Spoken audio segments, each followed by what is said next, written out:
Hey guys, Mr. Hollywood here today with the 2021 Jeep Grand Cherokee L. Now I know you guys have been waiting for this one. The one in particular that we have in our showroom is the Grand Cherokee L Overland. Now guys, smash that like button and subscribe for more videos like this, but let's get into it. First, one of the newer things is the key fob. They have revamped the key fob. It looks more luxurious, it's slimmer, it's easier to put in your pocket, and yes, it does still have that hidden key in there, though I haven't much figured out how to get it out. Little button right there. Boom, take it out. Nice, easy and luxurious. You do have the remote starter right there, as well as the trunk opening, lock and unlock, and the panic button, which is pretty standard. You have your nice LEDs right here, and nice neat lines. And on the Overland, of course, you see the nicer packages such as the chrome finishes, little hooks, and the bumper. It's a little more aggressive looking as well. You do have fog lamps on this one, and beautiful. I think these are 20, maybe 22-inch wheels. 20, I'm pretty certain.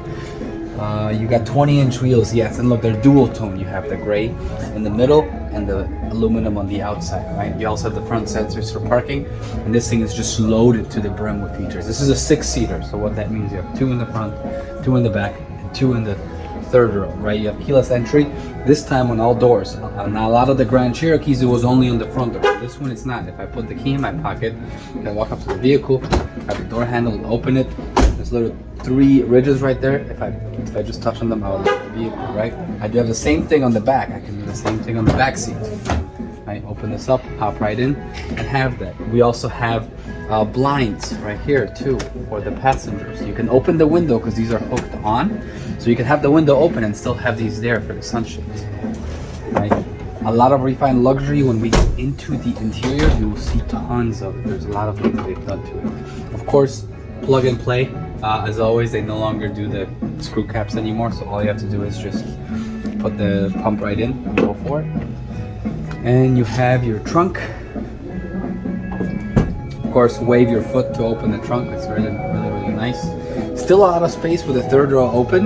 Now notice how low this is, right? I can actually adjust this height. I've adjusted it lower to show you, but if I push it up higher, because I want it higher, and I hold this button for 3 seconds, it will set it to this height, and that will be my height. So you can pick whatever preference you are. I'm 6 feet, so it's easy for me to reach this one, or this button actually, but a lot of people might want it shorter or whatnot. However, Jeep is actually very intelligent. So instead of putting the button up here, you never have to grab this. You can just press this button, and almost everybody that can drive can reach this button, right?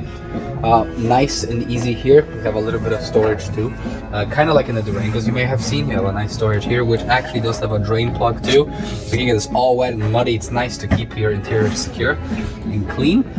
The seats all fold down, and they fold down with power, so you don't actually have to unfold them. You also have a tailgating plug right there, a little bin for some storage on the side here. So let's start with the 2 seats in the back. These are the closer to the gate. Right, we hold it, let it go after a second. You'll fold the seats right there. The next 2 buttons are the 2 front ones.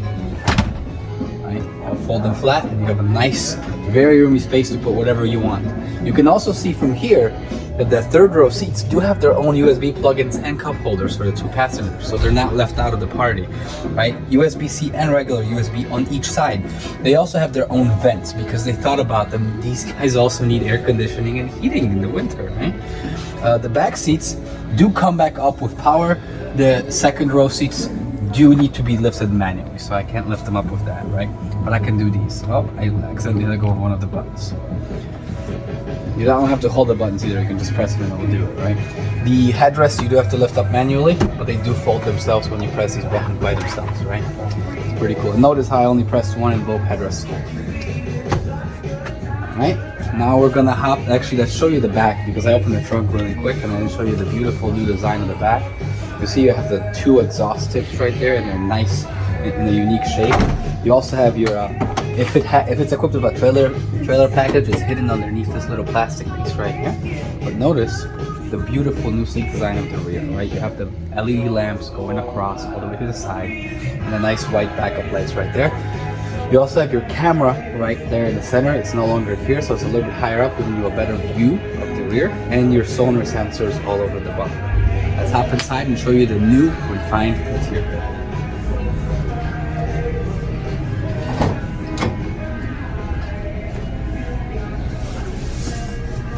Alright guys, some key things you will see right away.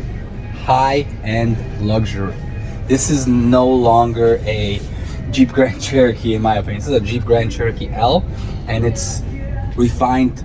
The L, I think, should stand for luxury. It stands for long because it's longer than the other one, but I think it should be called luxury. Refined wood finishes throughout the entire vehicle. A Macintosh sound system, and for those of you that are not familiar with Macintosh, that blows Harman Kardon and all the others out of the water. This is a premium sound system company that's been making stereo systems for home theaters for years and generations. A large panoramic sunroof, a big panel that opens up, black anthracite headliner, nice light, and these I actually love, and my wife also loves these. Two beautiful lights right here that are not blinding, and they provide perfect, she says they're perfect for putting your makeup on. I don't know much about that, but they're not blinding, which is kind of cool. And you have your controls for the sunroof right there, as well as for the trunk. You can open it from here. Assisted SOS buttons in case you get yourself in trouble. Nice LED bright white lights, which are the nice cold. You have the new steering wheel design with a beautiful embossed Jeep logo right there, and the wooden finishes with stitching all over, and a nice little metal highlight. Pedal shifters on the back.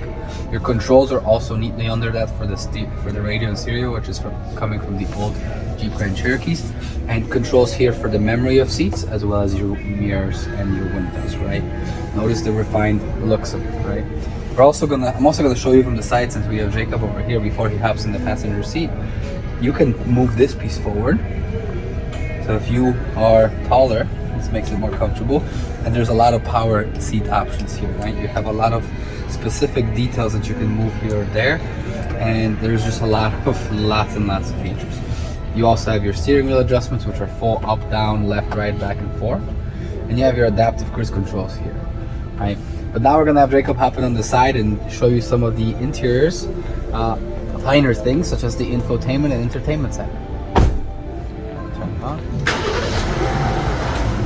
Shut off that. I don't want to run it inside the building. So, two big screens you will see right away. One is the center.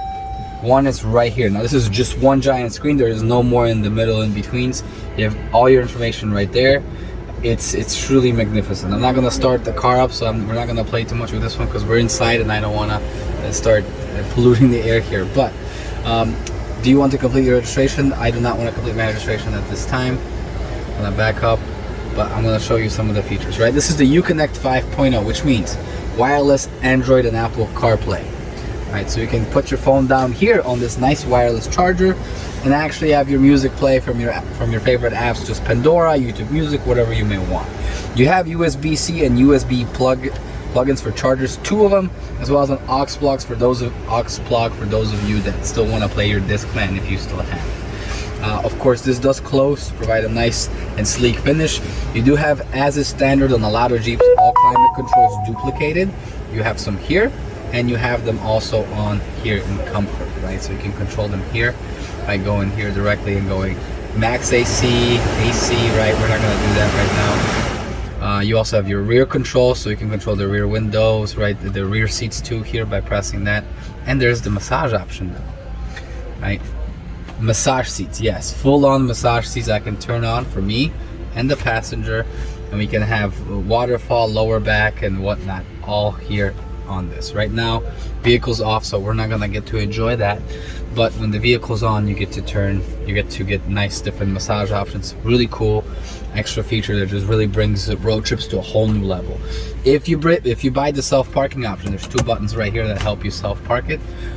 You do have adaptive cruise control, as well as blind spot monitors in the vehicle for safety, and I believe this one comes with the digital mirror, right? You see that? So you have your standard mirror if you want to use it.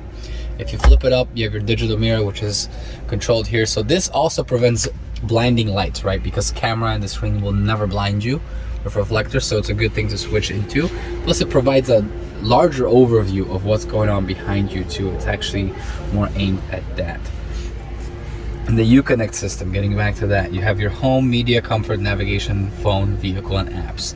In the home function, now you have control over, you can have different panes, right? You see how you can zoom in on each of these? You can actually customize the screen to your preference and have what you want, where you want it.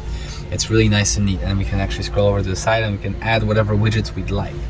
Right? I played the sound system to show you the beauty of the Macintosh but for you, I don't want to violate YouTube's terms, so I don't want to play any music that I don't have rights to, right? Media. For media, I have, of course, Apple CarPlay, Android Auto. I have USB plugin as well as Sirius FM, and now we have up to 18 different presets. However, these presets now are mixed, so you can have AM, FM, and Sirius radio. They don't have to be either or. Right? You have your HD surround sound right there. Comfort, we already went over a little bit. This is your air conditioning and all that, plus your massage seats if you want to, and your rear control. So you can lock it if you want your kids to stop playing with it and control the temperature, or you can let them control it on their own. Navigation, full big screen, a lot of customization, new functions. It's easier to use. It's more akin to the Google map. You can hit home map to see it in town or city. You can do all that too. You can also customize it obviously to however you like. There's a lot of settings to play with. When you guys get your hands on one of these, go ahead and check it out. It's really cool. Phone, once you pair it up, same easy way to connect the phone. All you do is follow the on-screen instructions. And vehicle information, you have your off-road pages to control off-road ability and capability. You have mirror dimmer, you can fold your third row headrest, you can see your rear view camera at any point in time, right? You'll notice that you have both at the same time, right? You have the rear view camera, you also have the digital mirror camera. They're not from the same camera, they have two different locations. Settings to change all the different things to your preference, whether it's brightness, lights, theme, units, touchscreen beep, whatever you prefer, you can set, and you can set different profiles. You also have safety and driving assistance. You can do automatic emergency braking, active lane management. So if you want to customize the ride to you, technology to you, can. There's a lot of customization options, so everybody's going to find something that works with them after they get used to it. For applications, you have a lot of options here too. You have A to Z apps, including Amazon Alexa, AM radio. You can change ambient colors of the car. We won't see it because it's daylight, but notice this: you can pick different colors for the bottom and the top, right? Well, so that's usually the thing, right? Red, yellow, white, light blue, or blue. And there's a sync option. If I turn off the sync option, I can pick different. You can see on the screen what it would do, right? I can have yellow on the bottom and blue up top, or yellow on the bottom, red up top, or both colors if I want the same. It's really cool. Makes for a really nice tone. You can kind of see it here right now. During the day you can kind of see it there too, but it provides a really cool ambient feeling. And whether you like red, blue, or white, or yellow, or light blue, you can actually pick them.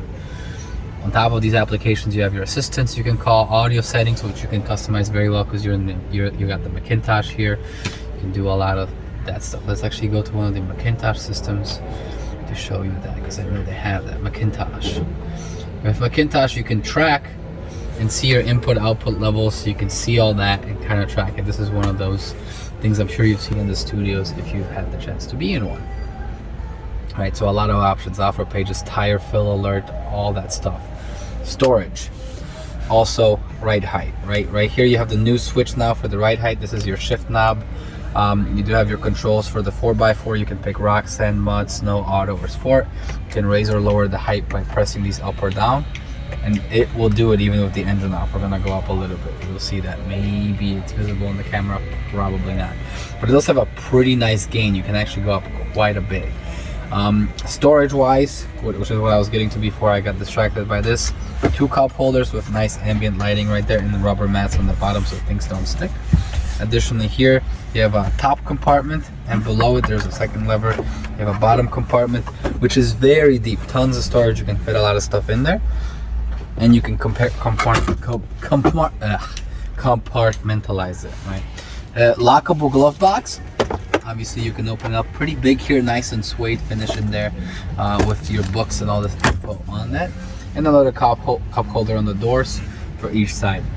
Let's hop into the second row with Jacob here. Of course, also I forgot to mention heated and ventilated seats for both passenger and driver, and a heated steering wheel. I think that's pretty standard in a lot of these higher end SUVs nowadays, but I almost forgot to mention. Before my cameraman steps out, I want to show you the embossing of Overland on the seats. This is a highlight right here. Overland, you have the perforated seats. This is nice high quality Napa leather. We're gonna hop into the back and show you that. Notice also as he steps out that the vehicle has raised quite a bit. If you could show him that, that'd be fantastic. So I lifted the vehicle up, and if you take a look at this gap, this is much higher right? Providing you better ground clearance in case you get stuck in some terrible rain or snow and you want to make sure you have better traction. Let's hop into the back and show you how nice and comfortable you can actually get. I'm gonna hop it on the other side. Easy to unfold the seats. It's not a difficult process, right? You just pull it up in there. And I'm gonna sit right here. And I moved this seat pretty far back, so there isn't a whole lot of space, but I can still adjust myself a little bit here. Right? And there is sliders here, so I can actually move the seat back. I do have a nice handle here, and when I lock this door, I can get myself very nice and comfortable here. This cover panel up here, I have a personal light I can use, and the climate controls are here. Heated seats for the back. It is optional to get the ventilated seats in the back as well. You can do that. You have your full power wall plug right here, 115 watts volts, 2 USBs and 2 USB-Cs, 2 nice cup holders on the center, and 1 on each door, providing you with more room. Nice nets to store your goodies for the passengers in the back. And notice that the sunroof does extend all the way back, so the actual passengers get the benefit of seeing that. Very comfortable, large seats that do recline. You might want to be cognizant of the people in the back, obviously, but they do recline pretty well, so you can have a very, very comfortable ride for your 2 passengers. Now, people have been asking a lot for the bench seat in the back row. They will not come with a bench seat. They will come with 2 seats, and the 3rd row, as all of them will come with that. For the bench seat and no 3rd row, that will be the Grand Cherokee 2022 when they update it with the novel design, and it will be similar to this. It will just be shorter. That way you have options for a larger and a smaller version of the Grand Cherokee. This one is powered, and I'm gonna verify myself here because I'm pretty sure this is a 5.7. No, this is a 3.6 liter V6 in this model, in this version. You can upgrade it to the 5.7 if you want a little more oomph as you press the gas pedal, but it does get 21 miles in the combined 18 city, 25 highway. A lot of features. This one, as you've seen it here, is about $60,480 on the sticker, right? You can go a little bit higher with options, but you can certainly go lower as well. Lots of options. If you guys have any questions, please don't hesitate to put them in the comments. We'll answer everything. Also, don't be afraid to smash that like button and subscribe to our channel for more videos just like this, bringing you all things Jeep, Dodge, Chrysler, and Ram. Mr. Hollywood out.